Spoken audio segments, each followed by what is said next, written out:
व्रतपते व्रतं चरिष्यामि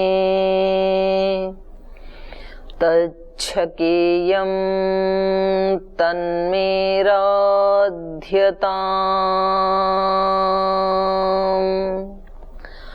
इदमहमनृतात् सत्यमुपैमि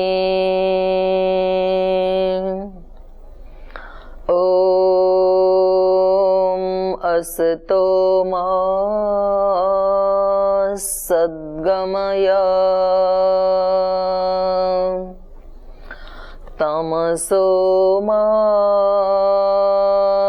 ज्योतिर्गमय मृत्योर्मा अमृतं गमय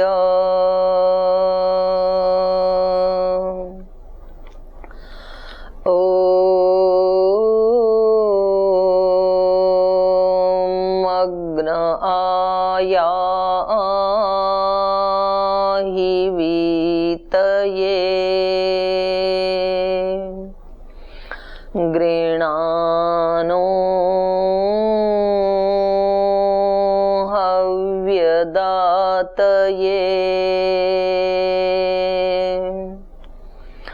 निहोता सत्सि बर्हिषि ॐ पावकानः सरस्वती वाजिभिर्वाजिनीवती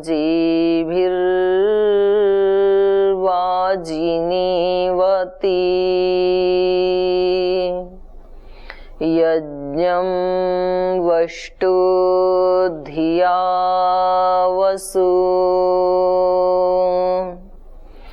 ॐ सहनाववतु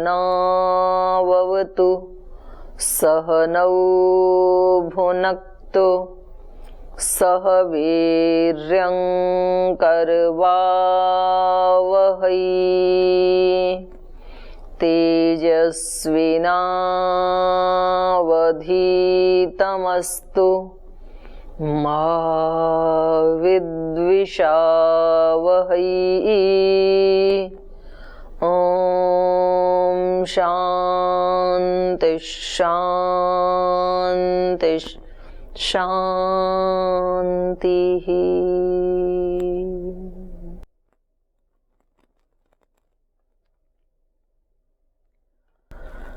परम पिता जगत पिता उस परब्रह्म परमात्मा के चरणों में प्रणाम करते हुए और परम पूज्य गुरुदेव के पावन चरणों में प्रणाम करते हुए आज की कक्षा का प्रारंभ करते हैं।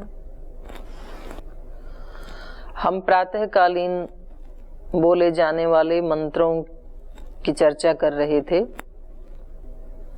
तो यहाँ किसी को कुछ पूछना है, कोई प्रश्न है किसी का पीछे के पाठ से? No question. बड़े आज्ञाकारी शिष्य हैं सभी। हम इन मंत्रों का उच्चारण क्यों करें सुबह सुबह? ये प्रश्न नहीं आता क्यों करें जी। इन मंत्रों का उच्चारण करने वाले व्यक्ति में और जो उच्चारण नहीं करते उस व्यक्ति में क्या अंतर है? क्यों उच्चारण करें? ये एक प्रश्न है ना। तो ये मेरे मन में तो आया, प्रश्न आया कि क्यों करें सुबह सुबह उठ के मंत्र उच्चारण।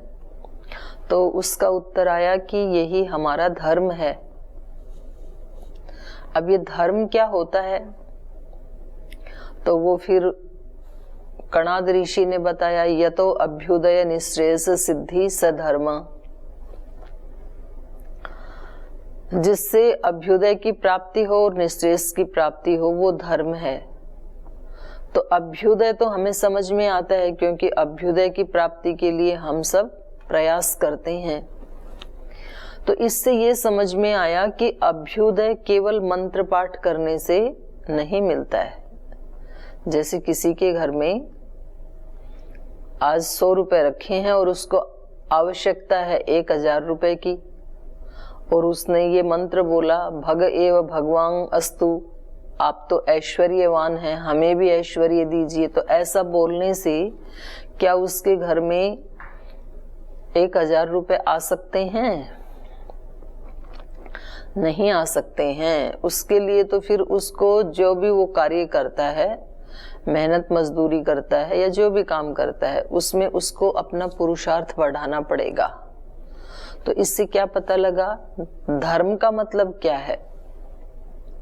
यहाँ पर कहा ना, यह तो अभ्युदय निःश्रेयस सिद्धि, जिससे अभ्युदय की सिद्धि हो और निःश्रेयस की सिद्धि हो, वो धर्म है।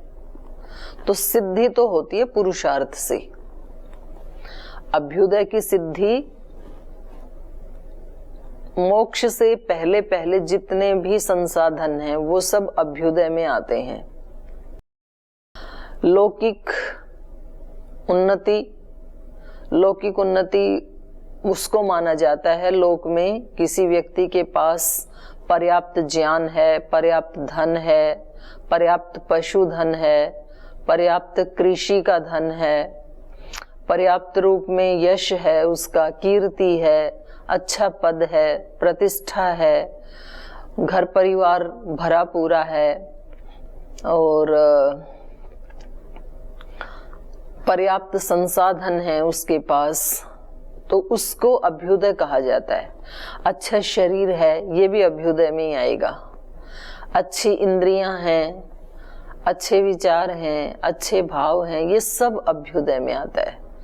तो ये सब ऐसे ही तो नहीं मिल जाता है किसी व्यक्ति को। आज इस संसार में कोई व्यक्ति धनवान है या बलवान है या गुणवान है, तो वो ऐसे बिना कोई प्रयास किए तो नहीं बन गया। उस धनवान है तो धन के लिए बहुत पुरुषार्थ किया है उसने, और कोई व्यक्ति बहुत बलवान है तो उसने दंड बैठक लगाई होंगी, जरूर योगाभ्यास किया होगा या तो जिम में जाके किया होगा।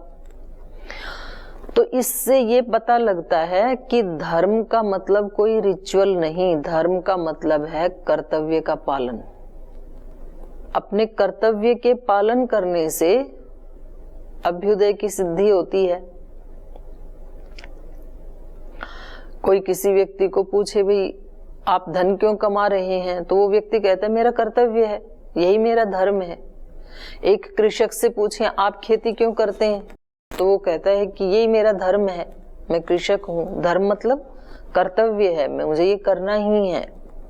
तो हमें ये पता लगा कि धर्म का जो आधा अंश है अभ्युदय, उसकी सिद्धि अपने कर्तव्य कर्म का पालन करने से होती है, पुरुषार्थ करने से होती है।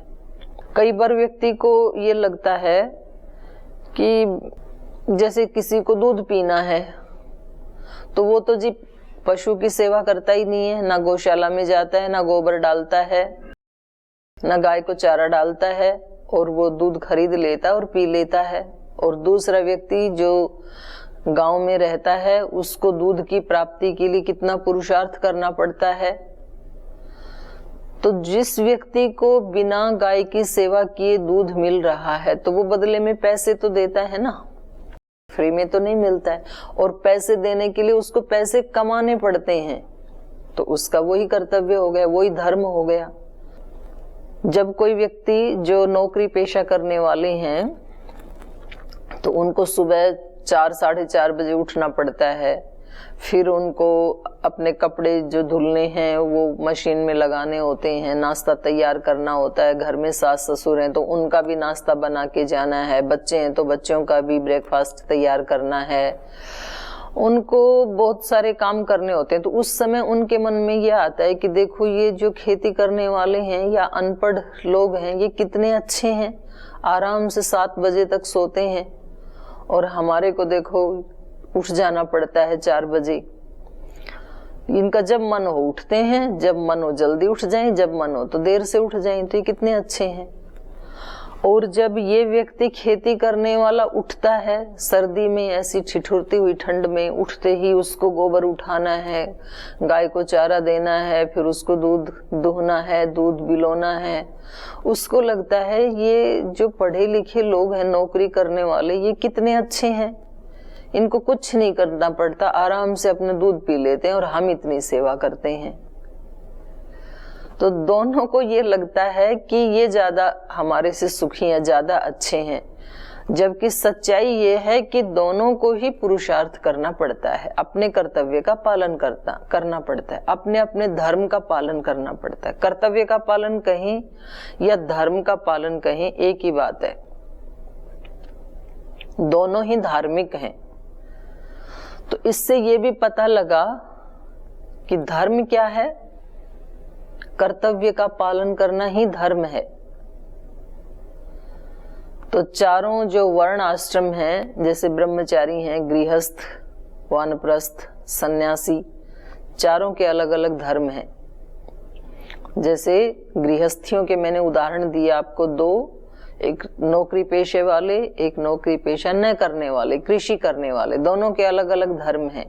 ऐसे ही चारों वर्ण आश्रमों के भी अलग अलग धर्म हैं। ब्रह्मचारियों का अलग धर्म है, धर्म माने कर्तव्य है, और गृहस्थियों के अलग कर्तव्य हैं, वानप्रस्थियों के कर्तव्य अलग हैं, सन्यासियों के अलग हैं। और जब अपने अपने कर्तव्य का पालन करते हैं तो इस लोक की उन्नति उनको मिल जाती है।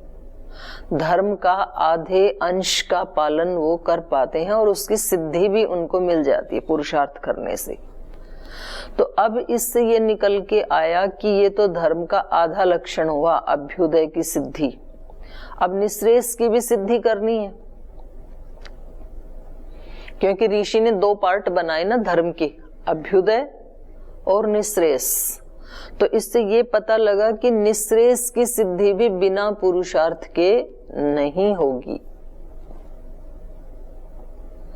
कोई कहे जी गुरु कृपा से हो जाती है निःश्रेयस की सिद्धि, तो कोई सिद्ध योगी किसी के सर पे हाथ रख दे, जैसे रामकृष्ण परमहंस ने नरेंद्र के सिर पे हाथ रख दिया और वो विवेकानंद बन गए। लेकिन वो ऐसे सिद्ध महायोगी भी तो पुरुषार्थ से ही मिलते हैं, और उनका हाथ भी तो किसी कृपा पात्र के ऊपर ही रखा जाता है। हर के सिर के हाथ ऊपर हाथ रखते यदि, तो एक ही विवेकानंद क्यों बनते? उनके जीवन में तो लाखों करोड़ों लोग उनके सानिध्य में आए होंगे, तो सभी के सर पे रख देते और सभी विवेकानंद बन जाते। तो गुरु कृपा भी या भागवत कृपा भी, विशेष कृपा, सामान्य कृपा तो सभी पे ही होती है, महापुरुषों की भी, भगवान की भी, लेकिन विशेष कृपा जिससे कि कोई सिद्धि प्राप्त हो जाए, वो तो किसी पात्र के ऊपर ही होती है। पात्र बना जाता है पुरुषार्थ करके, कर्तव्य का पालन करके। तो जैसे अभ्युदय की सिद्धि करने के लिए अलग प्रकार के कर्तव्य हैं, अलग अलग प्रकार के धर्म हैं। एक कृषक है तो कृषि करना उसका धर्म है, एक कोई अध्यापक है, कोई एडवोकेट है, कोई डॉक्टर है, कोई पुलिस में है, उन सब के कर्तव्य अलग अलग हैं, उन सब के धर्म अलग अलग हैं। कर्तव्य को ही धर्म कहा है।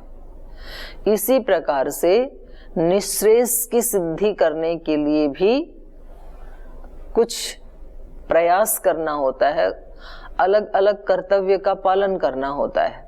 और कुछ कर्तव्य बेसिक हैं सबके, जैसे यम नियमों का पालन करना, ये सबके लिए बेसिक है, लेकिन उसमें पद्धति अलग हो सकती है किसी की, लेकिन उस स्थिति को प्राप्त करना ये तो सबके लिए अनिवार्य है। तो उस धर्म के सिद्धि के लिए हमें सुबह सुबह प्रातः उठते ही इन मंत्रों का उच्चारण करना चाहिए। ये हमारा कर्तव्य है, ये हमारा धर्म है।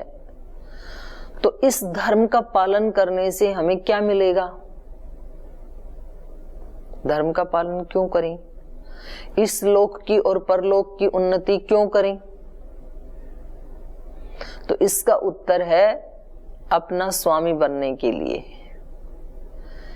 ये स्वामी बनने की यात्रा है। एक इस संसार में दो वस्तुएं दिखाई देती हैं, तीसरी तो दिखाई नहीं देती है। एक तो जड़ वस्तुएं दिखाई देती हैं जिसको हम प्रकृति कह देते हैं, और एक चेतन दिखाई देते हैं, हम सब चेतन हैं जो। तो वस्तुएं और वस्तुओं का उपयोग करने वाला चेतन, ये दो दिखाई देते हैं। संसार में जब पदार्थ और उस पदार्थ का उपभोक्ता, जब जिसको जो जरूरत हो वो उस पदार्थ का प्रयोग कर ले। अब कृषक को अलग पदार्थों की आवश्यकता पड़ेगी, एक टीचर को अलग प्रकार के पदार्थों की आवश्यकता होती है, एक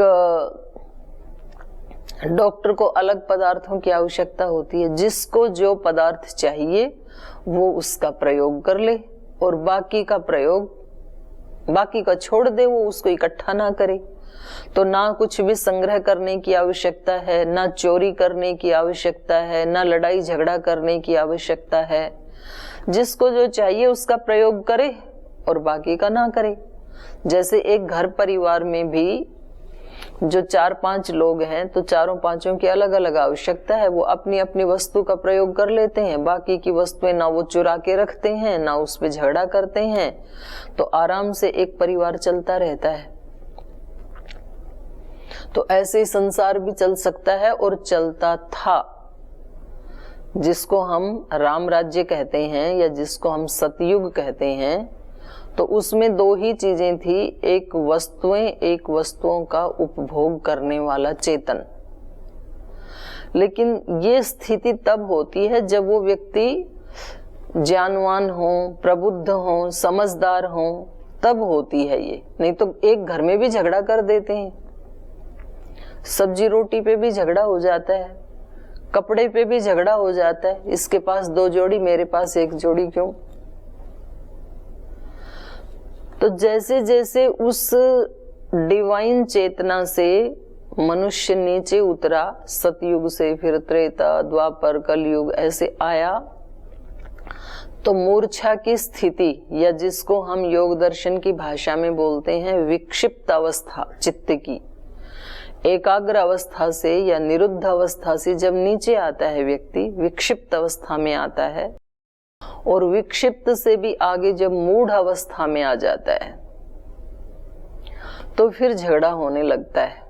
फिर वो केवल वस्तु और वस्तु का उपभोक्ता नहीं रहता, एक व्यक्ति बहुत सारी वस्तुओं का मालिक बन जाता है, और फिर वो दूसरे को देते समय दूसरे को सेवक समझने लग जाता है या नौकर समझने लग जाता है।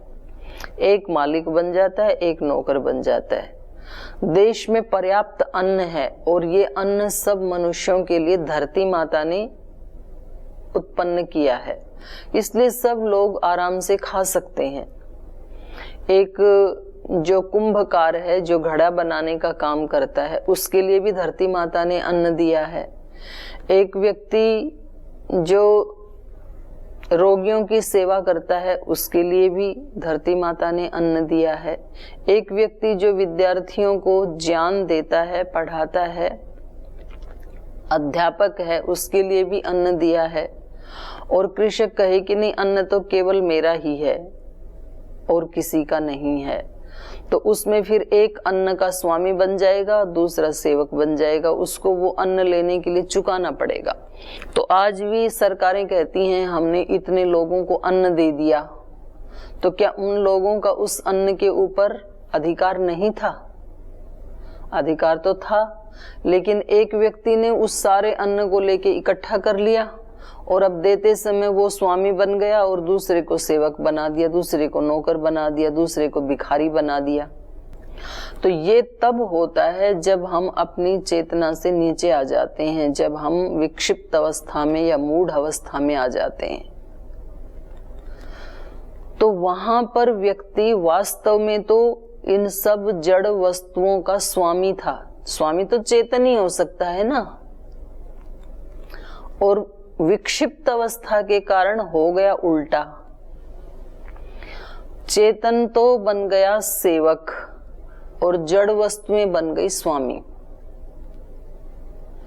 आज हम अपने जीवन में देखेंगे तो हमारा सबसे बड़ा स्वामी कौन है? मोबाइल। मोबाइल के बिना नहीं रह सकते हम, वो हमारा स्वामी। जड़ होते हुए भी चेतन का स्वामी है वो। किसी का स्वामी बन गया टीवी, किसी का स्वामी बन गया रुपए पैसे, किसी का स्वामी बन गया जमीन जायदाद, किसी का स्वामी बन गए पद प्रतिष्ठा, किसी के स्वामी बन गई इंद्रियां और इंद्रियों के विषय, और हम बन गए उनके सेवक।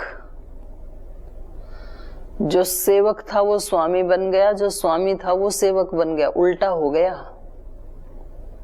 ये सब तो सेवक थे हमारे। हमारी 5 ज्ञानेंद्रियां, 5 कर्मेंद्रियां, हमारा मन, ये सब तो हमारे साधन थे, हमारे सेवक थे। और जो चेतन है वो इनका स्वामी था। तो ये तो उल्टा हो गया। तो अब इस उल्टे को सीधा करने के लिए हम स्वामी कैसे बने? उसके लिए धर्म की आवश्यकता है। तो देखो, ये छोटे से प्रश्न का इतना लंबा उत्तर है कि धर्म क्या है और धर्म का पालन क्यों करें। तो धर्म क्या है? अपने कर्तव्य का पालन करना धर्म है। और धर्म से मिलेगा क्या? धर्म से हम वापस स्वामी बन जाएंगे। स्वामी बनने की यात्रा है ये धर्म, ये मिलेगा धर्म से। ये बहुत बड़ी खोज है धार्मिक लोगों की। धार्मिक लोगों की मतलब ऋषियों की, जिन्होंने इसको जिया है। आजकल हमने धार्मिक की परिभाषाएं भी बिल्कुल निम्न श्रेणी की कर दी हैं। आजकल हमने धार्मिक उस व्यक्ति को मान लिया है जो प्रतिदिन मंदिर में जाता है, जो प्रतिदिन किसी को कोई दान देता है या प्रतिदिन हवन करता है। ये धर्म के एक अंश हैं, पूर्ण रूप में धर्म नहीं है। क्योंकि रिचुअल्स के अंदर, उसकी गहराई में, उसकी आत्मा में, रिचुअल तो एक स्थूल चीज हो गई। जो शक्ति है वहां तक यदि नहीं पहुंचेंगे तो फिर धार्मिक नहीं हो सकते हैं। क्योंकि जो हम खाना खाते हैं, लड्डू खाते हैं, तभी हमारा पेट भरता है। केवल लड्डू लड्डू कहने से पेट नहीं भरता है। और वो लड्डू तैयार करने के लिए व्यक्ति को पुरुषार्थ करना पड़ता है। उस पदार्थ को प्राप्त करने के लिए जो कर्तव्य हैं, उस कर्तव्य का पालन करना पड़ता है। तब कहीं जाकर के उसको, उस पदार्थ की सिद्धि होती है। इसलिए पूर्ण रूप से धार्मिक हमारे ऋषि हैं केवल। कुछ लोग हैं जो आधे धर्म का तो पालन करते हैं, अभ्युदय के लिए तो पूर्ण पुरुषार्थ करते हैं, लेकिन निःश्रेयस के लिए बिल्कुल भी नहीं करते हैं। और कुछ हैं कि केवल निःश्रेयस के लिए तो पुरुषार्थ करते हैं, अभ्युदय के लिए कुछ भी नहीं करते हैं। तो फिर उनको पूर्ण धार्मिक नहीं कहा जाएगा, आधा अधूरा धार्मिक कहा जाएगा। और आधा अधूरा कभी भी सुखदायी नहीं होता है। और एक तीसरी प्रकार के लोग भी हैं जो अभ्युदय के लिए भी प्रयास नहीं करते हैं और निःश्रेयस के लिए भी प्रयास नहीं करते हैं। वो हैं प्रमादी और आलसी, पुरुषार्थ करते ही नहीं है। तो ये जो तीसरी प्रकार के लोग हैं, ये इस श्रेष्ठतम साधन को प्राप्त करके, शिखर का साधन है ये सब आत्माओं के लिए। जितनी भी आत्माएं हैं, पशु पक्षी हैं, तिर्यक योनि हैं, वृक्ष योनि हैं और मनुष्य योनि हैं, तो सब योनियों में सबसे श्रेष्ठतम साधन हम मनुष्यों के पास है। और इस श्रेष्ठतम साधन को प्राप्त करके भी जो लोग पुरुषार्थ करते ही नहीं है, वो कहते हैं हमें तो कुछ भी नहीं चाहिए, हमें तो लौकिक उन्नति भी नहीं चाहिए, हमें तो पारमार्थिक उन्नति भी नहीं चाहिए। उनको विश्राम करना जीवन की सबसे बड़ी उपलब्धि दिखती है। मतलब पूरे दिन विश्राम करते रहना उनको लगता है ये जीवन की सार्थकता है। हम कितने सुखी हैं जो हम विश्राम कर रहे हैं, और फिर भी हमें खाना मिल रहा है, खाने के लिए 2 रोटी मिल जाए बस, और क्या चाहिए। तो भाई ये खाने के लिए 2 रोटी जो आपको मिल रही हैं, ये तो पहले किए हुए कर्म का फल आपको मिल रहा है। लेकिन इस समय जो आप आलस्य और प्रमाद कर रहे हैं, इसी को शास्त्रों में पाप कहा है, मृत्यु कहा है, प्रमादो मृत्यु। महाभारत में भी प्रमाद को सबसे बड़ा शत्रु कहा है, गीता में भी प्रमाद को सबसे बड़ा शत्रु कहा है, योग दर्शन में भी, वेदों में भी, सब आर्ष ग्रंथों में प्रमाद आलस्य को मृत्यु और पाप कहा है। और पाप का फल क्या होता है? अनंत दुख, अनंत अज्ञान। योग दर्शन में एक सूत्र आता है, वितर्क बाधने प्रतिपक्ष भावनम। जब वितर्क बाधित करने लगे, यही वितर्क है, हमें नहीं चाहिए कुछ भी, हम तो ये सब दुनियादारी ऐसे ही भाग रही है, ऐसे ही मेहनत कर रही है, हम तो आराम से रहते हैं। आराम से रहने के लिए ये शरीर नहीं मिला, ये शरीर तो पुरुषार्थ करने के लिए मिला है, सेवा करने के लिए मिला है, तप करने के लिए मिला है, धर्म का पालन करने के लिए मिला है, कर्तव्यों का पालन करने के लिए मिला है। हमारा कर्तव्य कर्म क्या है, ये हम तय नहीं करेंगे, ये ऋषि तय करते हैं।